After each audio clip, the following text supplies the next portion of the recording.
Hello and welcome to Python for Absolute Beginners. I am Aaron Mirador, the owner of Green Chameleon Learning and the instructor of this course.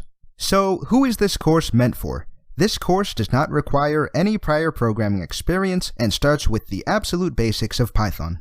So if you've never done any programming before, this course will be a great way for you to learn not just Python, but also some of the fundamental concepts of programming.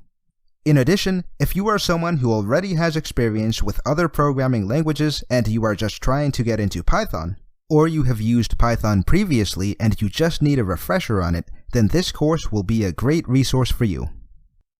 In addition to being easy to learn and use relative to other more long-winded programming languages such as Java and C++, Python is one of the world's most in-demand computer programming languages. It is versatile enough to be used in almost any type of program you can imagine, and is used extensively in the fields of data science and web development. As stated earlier, this course can be and is expected to be completed mostly by those with no prior knowledge of Python or other programming languages, meaning that you will be taught as if you are completely new to programming. Included in the course are lecture videos that will teach you everything from how to download Python and set up the tools you need to run it, to concepts such as functions, flow control, variable scope, and iterable data types such as lists, dictionaries, and tuples. In addition, the course includes a diverse mix of quizzes, exercises, and programming challenges that will allow you to practice and test your understanding. I've taught tens of thousands of students, and have attained thousands of 5-star reviews. In addition, while there are other quality Python courses on Udemy which teach the same concepts, my succinct teaching style may be the best fit for you as it was for many of my students. Python for Absolute Beginners is backed by Udemy's 30-day money-back guarantee. If, for whatever reason, you don't like the course, you can ask for a refund and get your money back, no hassle and no questions asked. So, if you want to learn how to program with Python, enroll now to join me and the other students in this course. Hello and welcome to the first course lecture, where we will go over how to install Python and PyCharm on your computer. Our utility browser choice and over the page www.python.org/downloads. When you get to that page, you will see a button saying Download Python point number. In my case, the version number is 3.7.3, but your version number may be different. In any case, if the Python that you download is a later version than mine, you should still be able to follow with the course. Go ahead and click on the button to install Python.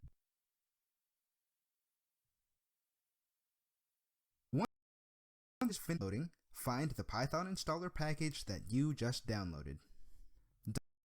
Click on, then click Continue, then Continue again, then Continue again, then click Agree.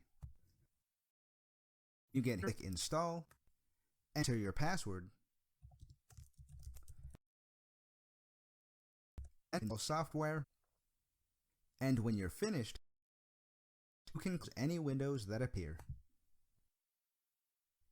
Since I don't need the Python installer anymore, I'm just going to move it to trash.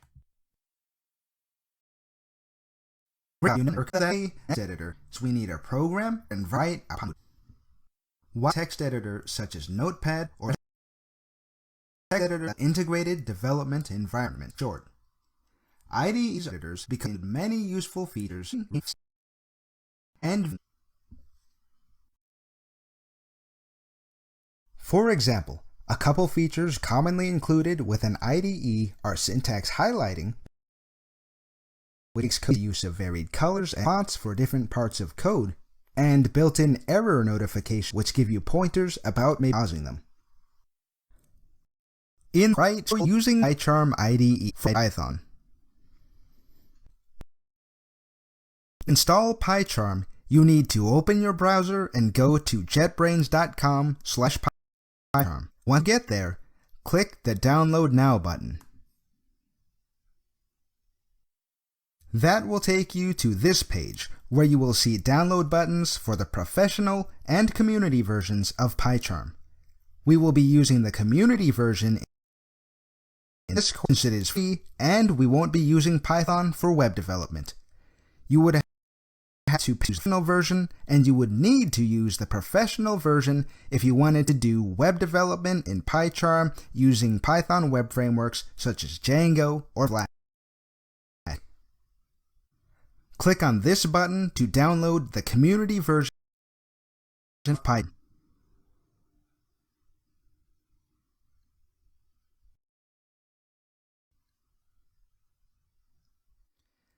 Once it is finished downloading, click on it to run it.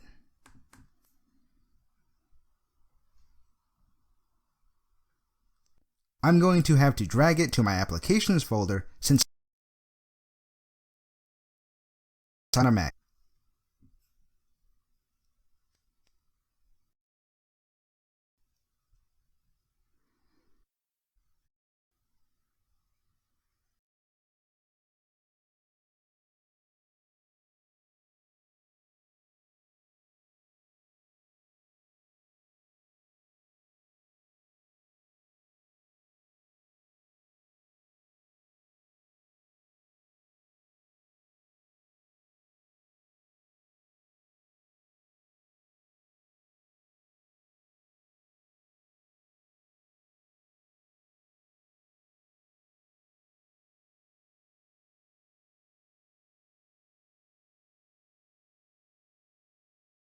In this video, we are going to create and run our first Python program.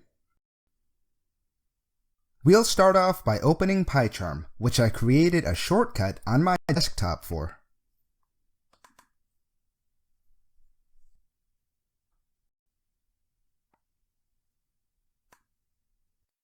When this window appears, check this box to accept the JetBrains privacy policy, then click Continue.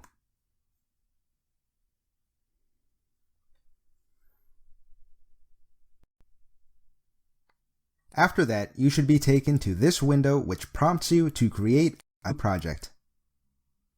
On your desktop, create a new folder to hold your Python projects and call it Python_projects.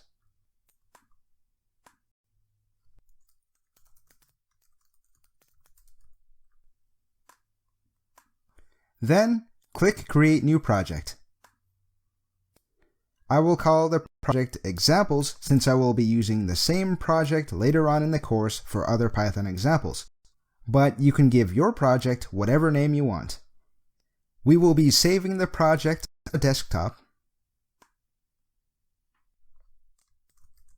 in the Python_projects folder.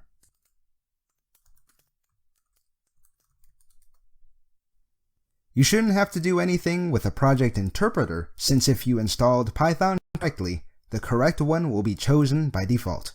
Now click Create.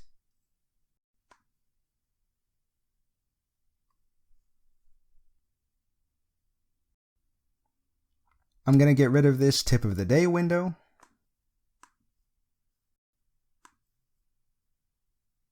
Now let's create a new Python file.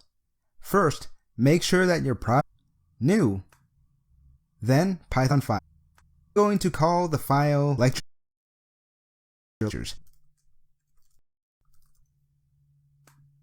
Now that we have we start this window, which is called. I'm going to move this to the side focus. In our file, we will program called a Hello World. Just Hello World. What this program will do is it will display our program. Note right, there is a bar that appears over mouse. In this case, the problem is the button at the end of our program of the Python style guide which find now, click Run, then run again and select PyCharm will then run your code, and the output of your code, the phrase Hello World, will be displayed here. As long as you got hello and message process finished code 0 to appear in the output. The process finished with exit code 0 out of our code and is just additional information, which means that there is nothing wrong. Let's talk about what happened with your code and you try to run it. To get the window open, you can run it again by clicking on this arrow. Programs will crash if they contain code that is not technically correct Python. When this happens, this message and process finished with exit. An error message is not something to be afraid of and will not damage your computer. It means that your program's running unexpectedly and you will need to make changes to code. Congratulations! By writing your first step on your Python journey.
Storing and working with data in a computer's memory is something that is possible thanks to variables.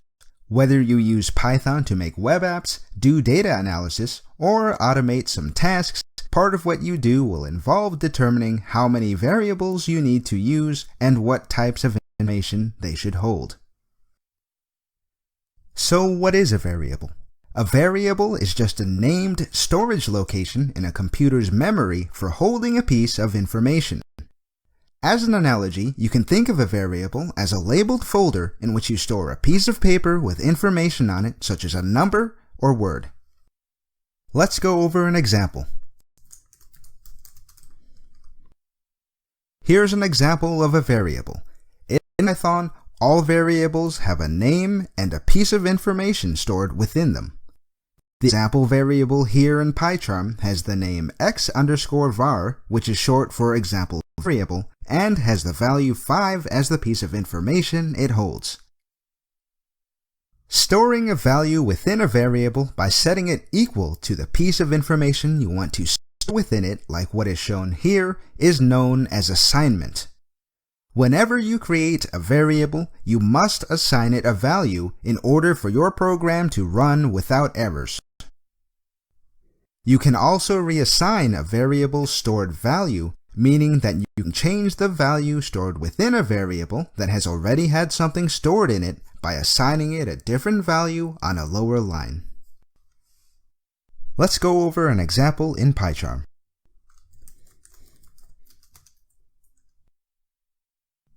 Here on line 1, the variable xvar was initially assigned the value 5. Then, the value stored within it was changed to 7 when it was set equal to 7 on a lower line, line 3. You can use any combination of upper and lowercase letters you want in a variable name.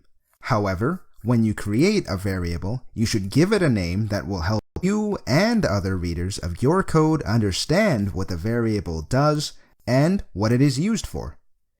In addition, there are also some other syntactic rules you need to follow.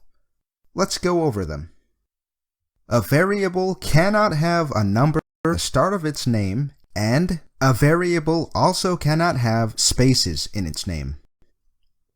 You also cannot use special characters such as dollar symbols, periods, exclamation points, or question marks when naming a variable.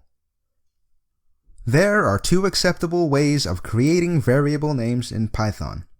The first is with camel case, which means that you capitalize the first letter of every word other than the first one, variable name.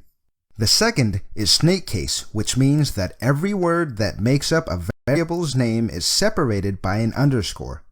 Snake case is much more commonly used than camel case and is what I will be using for my variable name examples in this course.